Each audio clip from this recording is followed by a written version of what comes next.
What's up, y'all? Hey, guys. We're Embrace the Suck 21. Yes, we are. I'm Spencer. And I'm Daniel. And we are on part 8 of Try Not to Laugh on the Graham Norton Show. Yes. We know this one's going to be a good one because our good friend Miriam Margolyes is back. Come on. In the first clip here. And I'm certain that this is one that we haven't seen from when we did this a year ago and it was a compilation. I'm sure this one wasn't on there. So I don't think so. I don't know. I'm not familiar with this panel. So that's Daniel Radcliffe there. No, I know, but I'm not familiar with this. I think I would have remembered this panel. Yeah. I would have too. So yes. Let's just dive in. Let's do it, man. 3, 2, 1. Things happen to you. Like is it your house near Dover?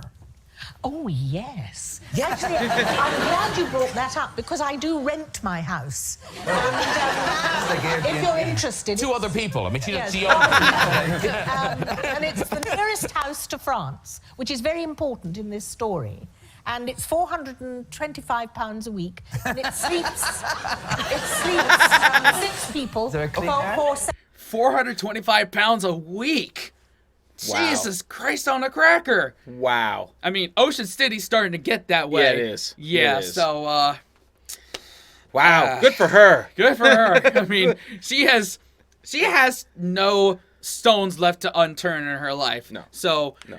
and I guess those royalty checks from Sister Act and all the other movies she's been in. All of the other movies. Yeah, are drying up. So Oh, she's maybe got to not. do something. Maybe not. Maybe this. I don't know. Not I don't Harry know. Potter. Not Harry No. Potter. So can't say that with Daniel Radcliffe right next to her. So, No. He was like, "Oh wow, how much did you get paid?" Yeah. From our movie. Yeah. All right. 7 nights. It's Clean, clean. is there a clean air? Yes, yes. Anyway, one day I got a call from the police. And they said, are you the owner of the gun emplacement? And I said, yes. And they said, are you aware that it's been used as a drop for criminals to get rid of their drugs? Or, you know, it's a drug drop. I believe that's the phrase. And I said, well, of course I didn't know. What do you mean? And they said, well, people have rented it. They were a gang from Liverpool, I think. And they took my house and they dropped the drugs in the bay, and there was a helicopter that came on the roof. It's a flat roof. Yes. And they had cocaine. They had something like 13 million pounds worth of What? No, it wasn't like a little thing. This was a massive... What? Oh, wow. 13 million Jesus Christ. of cocaine.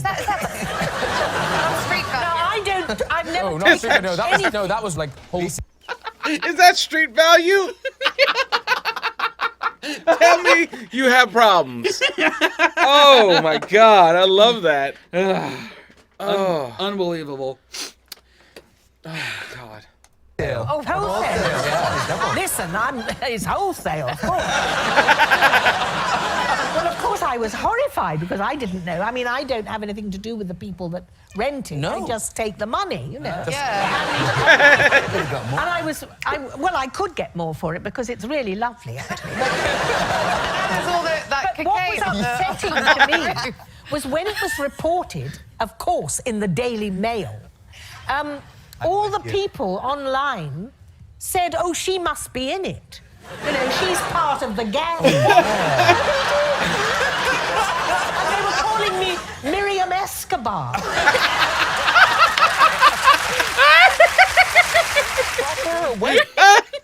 I love that. Miriam Escobar. Oh my God! If there's an empress to the cocaine trade out there across the pond, I would love it to be her. Yeah. My God. Oh my God, that's hilarious. We knew Miriam would bring some fire. She just has the, like, what? Like, oh man, how many books does she have? Because I would read all of them. I know she has one, and it came out a couple months ago, and people were asking us to check it out. So there's at least one. There's at least one. Yeah. All right. Can't go wrong with Tom Hanks either. Western. I mean, we see Tom Hanks gun-toting, which we rarely see. Well, I don't wear one. I am given one later on, so it's not like you know, I'm not doing the rootin' tootin' kind of thing. But I ride a horse and I drive a wagon, and I've discovered. So I'm not a rider per se, but I did learn. I had got to know a fabulous horse named Wimpy, who was my horse. Wimpy was my horse, and. I don't know if anybody here has ridden a lot or made a Western. Emily has a couple of Westerns under her belt, as I recall. Emily, my darling, how are you? How are you? So wonderful to see you. It's good to see you. Emily Blunt. Do you know I'm about to do a Western? Like, next January, I'm doing a 6-part Western, and we were just discussing how allergic I am to horses, and I do every scene with a horse, you know. I'm going to be antihistamined up to my eyeballs. Do you have to kiss the horse? I do. Isn't that what happens in Westerns? You make out with your horse? You develop an affection for those beasts. You and Wimpy are very close. Every morning you throw your arms around Wimpy and say, how are you, my darling little chestnut? I'm so nuts about you. Which you sort of have to do, because I have a feeling that horses, honestly, they would much rather live in a world without human beings climbing on top of them. Sure. And they know the moment you climb on their back that you're terrible at riding. Like, I mean, I've been learning right now. I'm in London now rehearsing for it, and I go riding 3 times a week, and every time they give me a different horse to see, you know, how you fare. Oh. With one that's more sprightly or one that's less of a Ferrari. And I got on one the other day called Rusty.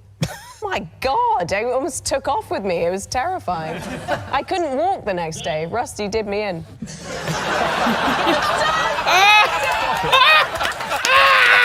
Rusty did her in. Rusty did me in. Oh, wow. Wow. A unfortunate phrasing right there. Yeah. Yeah, that's one of those retorts you wish you could take back. Yeah, like, I should have workshopped that a little better. Yeah. Hopefully, it wasn't the one Kevin Bridges bought from Bulgaria. Yeah, I will bring that up every chance I get. Every chance. Oh, is that the name of the film? Of course this isn't a spoiler, but there are set twos. You have some tetchy moments and words, and obviously you can kill them. But can we talk about the sex scene? It's one of the best sex scenes I've seen in forever. Oh. That sex scene. Who put that together? Yeah, seriously.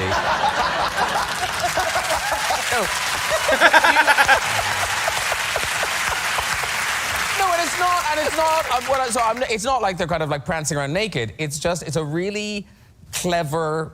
Did you guys put that together? Did Ridley Scott put it together? No, we had nothing to do with it. Excuse me, I'm just trying to cover my universe over here. And of course, it's not just you in it. Other screen legends, Jeremy Irons. In the sex scene? Jeremy is in it. Jeremy was particularly good. He was great. He was behind the camera. Why are you having sex? I'd like to know. This is a breakthrough role for you. You know who that is, right? What is Lady Gaga? Okay. I was making sure you knew who that was. Okay. I was like, okay, cool. Yeah, no, I know her. And yes, I know that's Adam Driver, a.k.a. Yeah. Yes. Jack, because an American accent. Yes. Yes. He's doing an American accent. What, in that clip? Yeah. He was.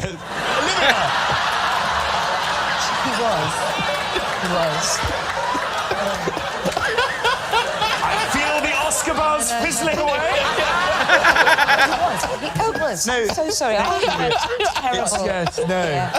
It was good. It Thank was you good. very much. I heard it. I heard it. It was You good. see, what a lot of actors do when they do an American accent is they tend to just go for like one region of America and they commit to a single American accent. I decided with this role that I would take us on a tour around all 50 states. Sometimes in the same scene. I thought, why just do one when you can show off them all? So I would start the scene talking like I was from New York, and then all of a sudden I'm suddenly speaking like I'm a Cali girl, and by the end of the scene they're stopping me because it sounds like I'm from the Dukes of Hazzard. All over the place. But I thought, just show off your skills. I was a bartender. not bad for all of them. Yeah. Yeah, I could definitely differentiate them, even if you hadn't told me what those were. Those weren't too bad. Those were not bad. Not bad at all. A minus on that, because you couldn't stay on one. No. Yeah. And I just love the idea. You would be such a good bartender, Mark Ruffalo. Thank you. A generous. Don't you know he'd do a generous pour? He would always do a generous pour, Mark Ruffalo. I would do a generous. Yeah. Mostly because people would be like, "Come on, man." But no, but didn't you? You had your own cocktail. I had the margarita. What? And We're really, gone with Ruffalo, but no, margarita. But I ended up having, I'd start early and I'd have my Thursday night crowd. Yeah. Partially because, and I'm sorry, Sean McPherson, wherever you are, I gave away a lot of free drinks. It wasn't a great quality in a bartender. But you were good dealing with drunk customers, which is I had to deal with a lot of drunk people, yes. And sometimes they were not very nice. No. There would be nights where I'd be up to my eyeballs in a-holes. I'm saying nothing. Should I keep going? I don't know what it's What do you mean? What? Wait, what? What did I say? Nothing. Is that a spoiler? No. Is everyone... Nothing. Is Marvel gonna call me? No. So, no, wasn't there a guy who wanted, wasn't there a drunk guy? Oh, I get it. Yeah. Took him a little bit. Oh man. But the Hulk got there. The Hulk got there. Oh, man. Maybe he had too many margaritas before he came on the panel. Margaritas. Nice, bro. That was a good one. That's like me when I don't get a joke. It's just like, what is like? He was like, what did I say? What is that? Oh, like eons after it. Love it.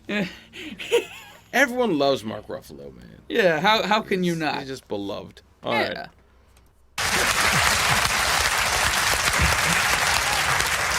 Wasn't there a drunk guy? It wasn't that kind of bar. Wasn't there a drunk guy who wanted sambuca? Yes, there was. Okay, so tell us about him. So occasionally, you would get someone who was so obnoxious, and it was the end of the night, and this guy came in, and he's like, all right, and he was wasted, and he was such an a-hole. And he's like, I want a Zambuca. I'm like, come on, man. You're doing okay. He's like, give me a Zambuca. And... Did he hit Okay. his knee like that? At the bar? I thought, yeah. Give me a Zambuca. I'm like, okay. So I pour him the Zambuca. Light it! I'm not gonna light your drink, man. I don't like drinks. Okay, you wanna light your drink, you light your drink yourself. Light it! Okay. I light the drink. He takes it. And it goes all over his face. Oh, shit! Dripping down his face, blue flames everywhere. Oh my God. And I'm trying not to laugh. And he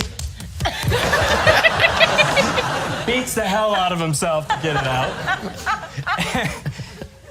Give me another! Oh. Sure thing. Want me to light it for you? Yes! Same thing all over again. It was one of the greatest nights. I sort of like him for having another one. I loved him. He walked out with like a flaming red goatee. Oh, that brings back a really painful memory. It was you? No. It was me. That would be amazing. That would be amazing. No, when I was like 12, 13, I was a late bloomer, but I had a premature mustache. Like I had hair there and nowhere else, right? I mean, my head, of course. And I was begging my dad, because kids were making fun of me, like, hey, your stash, swimmer, you must, you know. And so I was begging my dad, hey, can I please shave? And my dad was like, you're too young to shave, I'm sorry. But I took matters into my own hand, and I borrowed some of my sister's Nair. Oh, no.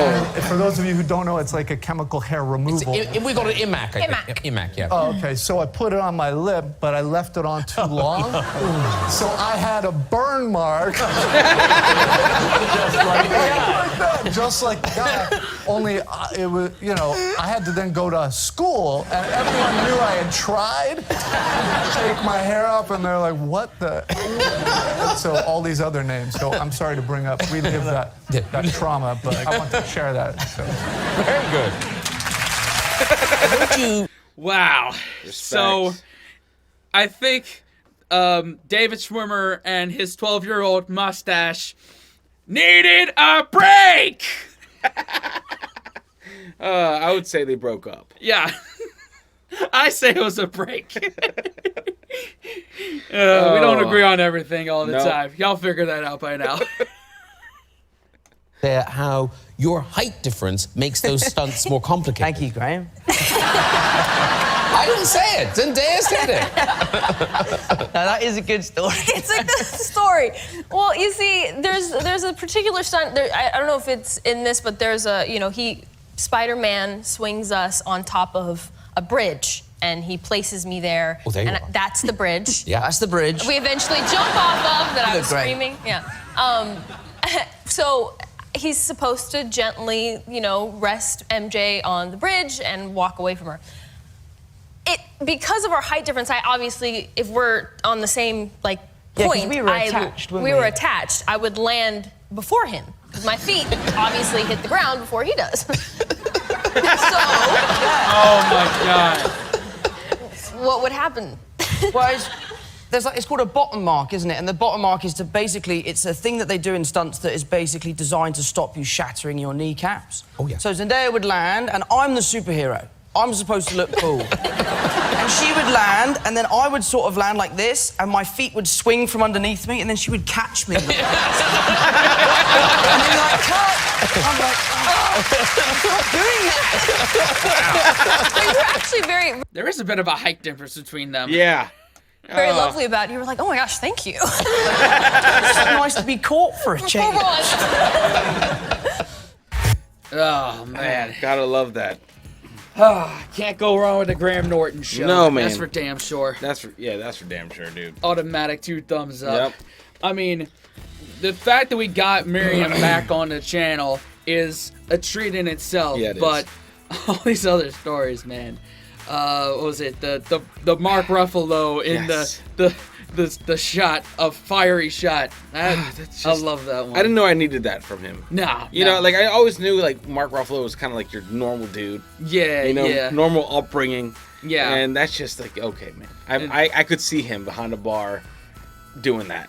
Right, right. I mean, his contributions with the Hulk and Law and Order and what else? Jurassic Park were enough of a treat, but that one is right up there. Yeah, that was great. Yeah.